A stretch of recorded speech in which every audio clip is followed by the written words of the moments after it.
సూర్యాపేట జిల్లా సుందరయ్య నగర్లో కన్నతల్లి చేతిలోనే సొంత కొడుకు దారుణ హత్యకు గురయ్యాడు.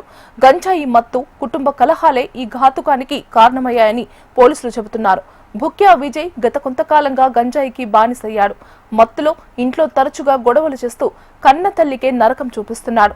ఈ నెల 12న రాత్రి కూడా విజయ్ తల్లి భుక్యా అచ్చితో అసభ్యంగా ప్రవర్తించాడు. పలుమార్లు తల్లి మందలించినా అతను వినలేదు. దీంతో సహనం కోల్పోయిన తల్లి ఆవేశంలో గొడ్డలితో కొడుకుపై దాడి చేసింది. తీవ్ర గాయాలతో ఉన్న విజయ్ను హైదరాబాద్లోని ఆసుపత్రికి తరలించారు. అక్కడ చికిత్స పొందుతూ విజయ్ మృతి చెందాడు. సమాచారం అందుకున్న వెంటనే పోలీసులు ఘటనా స్థలానికి చేరుకుని విచారణ చేపట్టారు. ఈ ఘటనపై కేసు నమోదు చేసిన పోలీసులు నిందితురాలైన తల్లి భుక్యా అచ్చిని అదుపులోకి తీసుకున్నారు.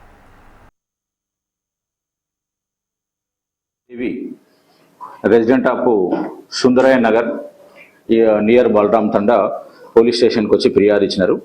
ఏమనగా అంటే సుందరయ్య నగర్లో వాళ్ళ మదరు అచ్చు, వాళ్ళ యొక్క బ్రదర్ వచ్చేసి విజయ్ డ్రైవర్ 30 years ఓల్డ్ ఉంటారు. వాళ్ళ మదరు తర్వాత వాళ్ళ బ్రదర్ ఇద్దరు సుందరయ్య నగర్లో ఉంటారు.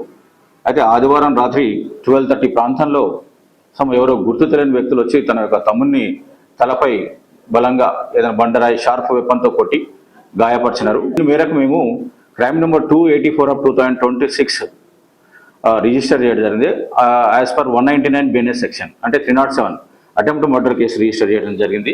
దాని తర్వాత అతను ఇంజూర్డ్ పర్సన్ వచ్చి అన్కాన్షియస్లో ఉన్నారు. అన్కాన్షియస్లో ఉంటే ఇమీడియట్గా మాకు ఇన్ఫర్మేషన్ వచ్చినప్పుడు ఇమీడియట్గా అతన్ని గవర్నమెంట్ హాస్పిటల్కు షిఫ్ట్ చేయడం జరిగింది. అక్కడ గవర్నమెంట్ హాస్పిటల్ నుంచి ఇక్కడ సూర్యాపేట గవర్నమెంట్ హాస్పిటల్ నుంచి కొద్దిగా పరిస్థితి బాగాలేదు, క్రిటికల్గా ఉన్నప్పుడు ఇమీడియట్గా గాంధీ హాస్పిటల్కు తరలించినారు. ఆయన 14వ తారీఖు ఉదయం తెల్లవారుజామున 3:30 ప్రాంతంలో చనిపోయినారు.